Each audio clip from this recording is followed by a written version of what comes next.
নমস্কাৰ, hello' friends, welcome back to my channel ব্ৰঞ্জাৰ beauty. লগতে মোৰ ফেচবুক পেজ বিউটি দাস। আশা কৰোঁ আপোনালোক সকলো ভালে আছে, ময়ো ভাল আছোঁ।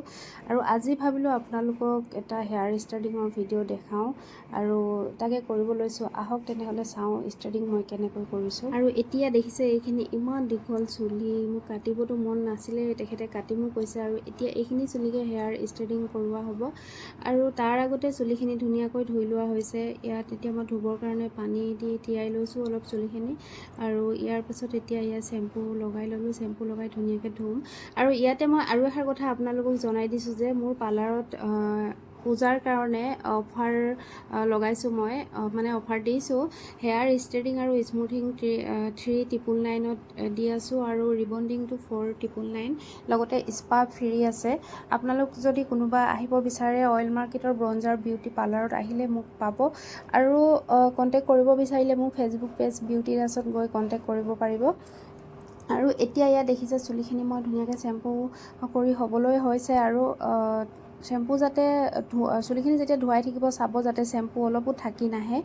আৰু এয়া এতিয়া ধুনীয়াকৈ মই ধুৱাই লৈছোঁ। ধুৱাই লৈ ইয়াত ক্ৰীম এপ্লাই কৰা হ'ব।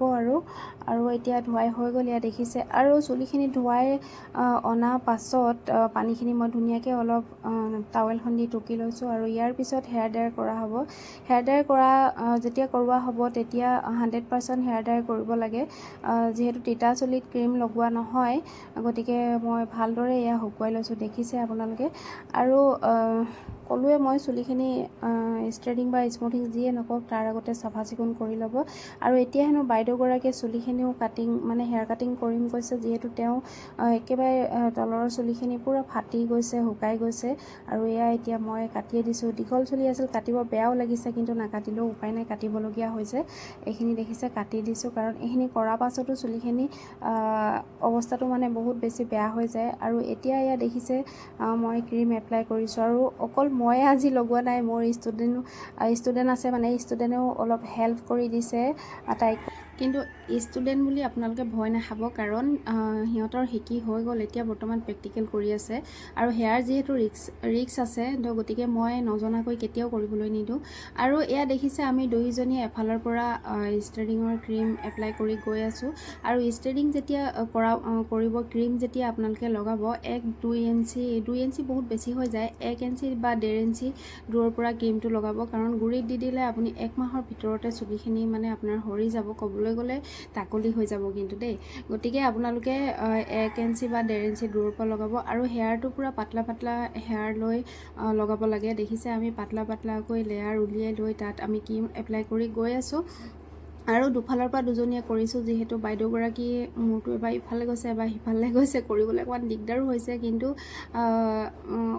কৰি দিছোঁ। আৰু তেখেতেও মানে দুজনী ছোৱালী লৈ আহিছে, হেনো অলপ সোনকালে কৰি দিব লাগে কৈছে। আৰু ইয়াত দেখিছে ক্ৰীম এপ্লাই কৰা হৈ গ'ল। এতিয়া ক্ৰীমখিনি অলপ টাইম ৰখা হ'ব। আৰু ৰাখি হৈ গ'ল, ইয়াত দেখিছে। ইয়াৰ পাছত ধুনীয়াকৈ এতিয়া ৱাছ কৰি দিয়া হৈছে। আৰু ক্ৰীমখিনি ধুবৰ কাৰণে আকৌ চেম্পু আপোনালোকে নলগাব, কাৰণ ইয়াত চেম্পু লগোৱা নহয়। ক্ৰীমখিনি অকল খালী পানী দি ধোৱা হয়।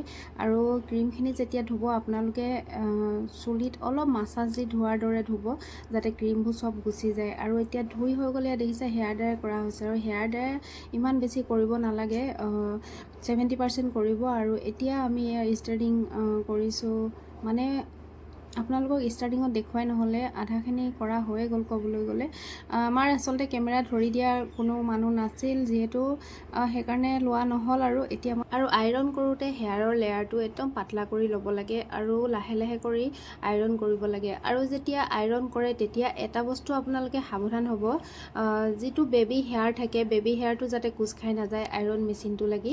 আৰু একেবাৰে হেয়াৰৰ লাষ্ট লাইনটো আইৰণ 6-7 বাৰমান ধুনীয়াকৈ কৰি দিব, কাৰণ বেবী হেয়াৰ আৰু লাষ্ট লাইন এই দুটা বস্তু বহুত বেছি কোচ খাই যায়। গতিকে সেই দুটা বস্তু সাৱধানেৰে আপোনালোকে আইৰণ কৰিব, যদি ঘৰত আপোনালোকে ষ্ট্ৰেইটিং কৰিব বিচাৰে। আৰু এতিয়া আমাৰ ইয়াত দেখিছে কৰি থকা হৈছে, আৰু মই কেমেৰা ধৰি আছোঁ, কেমেৰা ধৰিব মানুহ নাছিল। আৰু এতিয়া আমি দুইজনীয়ে কৰিছোঁ, কেমেৰামেন আহি গ'ল, যিহেতু কেমেৰামেন এক্সট্ৰা নহয় আকৌ দেই, আমাৰ ষ্টুডেণ্টে ধৰি দিছে। আৰু আমাৰ ষ্ট্ৰেইটিং মানে আইৰণ কৰা প্ৰচেছ হৈ গ'ল। আৰু এতিয়া আমি যিহেতু নিউট্ৰেলাইজাৰ এপ্লাই কৰিম, তাৰ আগতে আকৌ এবাৰ গোটেই হেয়াৰখিনি অলপ চুলিটো বেছিকৈ লৈ মানে আইৰণ কৰি দিয়া হৈছে। আৰু নিউট্ৰিলাইজাৰ লগোৱাৰ আগত সদায় চুলিখিনি অলপ ভালদৰে আকৌ এবাৰ আইৰণ কৰি দিলে বেছি ভাল হয়। আৰু দেখিছে দুফালৰ পৰা দুজনীয়ে কৰি গৈ আছোঁ আৰু তেখেতৰ চুলিখিনি ষ্টেডিংটো বহুত বেছি ধুনীয়া হৈছে। মই ভাবিছিলোঁ চুলিখিনি ড্ৰাই আছে, বেয়া হ'ব ভাবিছিলোঁ, কিন্তু তেনেকুৱা একো নহ'লে ধুনীয়া হৈ আছে আৰু কৰিও ভাল লাগিছে ষ্টেটটো দেখিছে। আৰু এতিয়া আমি নিউট্ৰিলাইজাৰ এপ্লাই কৰিম। আৰু নিউট্ৰিলাইজাৰ এপ্লাই কৰা পাছত 10-15 মিনিটৰ কাৰণে চুলিখিনি আকৌ এৰি দিব লাগে। আৰু এয়া দেখিছে কৰি হ'বলৈ হ'ল। আৰু এতিয়া এয়া দেখিছে নিউট্ৰিলাইজাৰ এপ্লাই কৰি থকা হৈছে। আৰু নিউট্ৰিলাইজাৰখিনিও মই ষ্টুডেণ্টকে দিছোঁ, কাৰণ কৈছোঁৱে সিহঁতৰ প্ৰেক্টিকেল হৈ আছে আৰু সিহঁতে কৰিছে আগতে, আৰু সেইকাৰণে মই দিছোঁ। আৰু এয়া দেখিছে নিউট্ৰিলাইজাৰ এপ্লাই কৰি থকা হৈছে। আৰু কৰি লৈ মই কৈছোঁৱে 10-15 মিনিটৰ কাৰণে চুলিখিনি এৰি দিয়া হ'ব। আৰু নিউট্ৰিলাইজাৰ যেতিয়া এপ্লাই কৰিব তেতিয়া ইমান পাতলা হেয়াৰ নল'লেও হ'ল, অলপ সৰহকৈ ল'ব পাৰে। আৰু দেখিছে হৈ গ'ল, এতিয়া 10-15 মিনিটৰ কাৰণে এৰিলোঁ। আৰু এতিয়া আকৌ ৱাছ কৰি দিয়া হৈছে। যেতিয়া ৱাছ কৰিব তেতিয়াও চাব যাতে হেয়াৰত ক্ৰীমবোৰ লাগি নাথাকে, ধুনীয়াকৈ মাছাজ কৰি ধুৱাই দিব।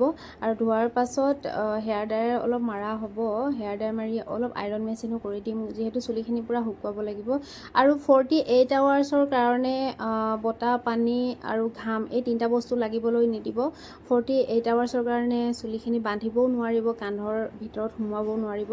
আৰু এয়া ধুৱাই হৈ গ'ল আমাৰ দেখিছে। এতিয়া ড্ৰায়াৰটো অলপ কৰি ল'লোঁ, মানে আৰু কৰি লোৱা হৈ গ'ল, আপোনালোকক দেখাব নহ'ল। আৰু এতিয়া আমি দুজনীয়ে আকৌ আইৰণ কৰি দিছোঁ। আইৰণ কৰোঁতে মানে ইমান বেছি পাতলাকৈ ল'ব নালাগে, অলপ সৰহকৈ ল'ব পাৰে, কাৰণ যিখিনি প্ৰচেছ আছিলে সেইখিনি হৈয়ে গ'ল। এতিয়া জাষ্ট চুলিখিনি শুকুৱাই দিয়া হয়। আৰু আইৰণ নকৰোঁ বুলি ক'লেও হয়, মইতো বেছিভাগক আইৰণ নকৰাকৈ পঠাই দিওঁ, নকৰেই মানে তেওঁলোকে নিজে কৈ নালাগে বুলি, আৰু ধুনীয়াকৈ হৈ যায়।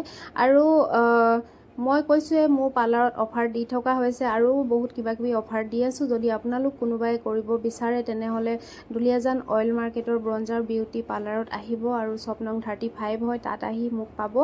আৰু মোৰ ভিডিঅ'টো চাই কেনেকুৱা লাগিলে আপোনালোকে মোক কমেণ্ট কৰি জনাব। লগতে মোৰ পেজখন ফ'ল' কৰি দিব, আৰু চেনেলটো লাইক শ্বেয়াৰ কৰি দিব। আৰু নেক্সট ভিডিঅ'ত মই আপোনালোকক আকৌ লগ পাই আছোঁ। আৰু এতিয়া ইয়াত দেখিছে আইৰণ কৰি আছোঁ, আৰু মই বিশেষ কাৰণত যাবলগীয়া হ'ল, মোৰ ষ্টুডেণ্টে কৰিলে। ইয়াত দেখিছে ফাইনেল লুক, আৰু এইটো কেমেৰাটো মোৰ নহয় যিহেতু। আৰু কেনেকুৱা লাগিছে জনাব। আজিলৈ মই ভিডিঅ'টো ইমানতে সামৰণি মাৰিছোঁ।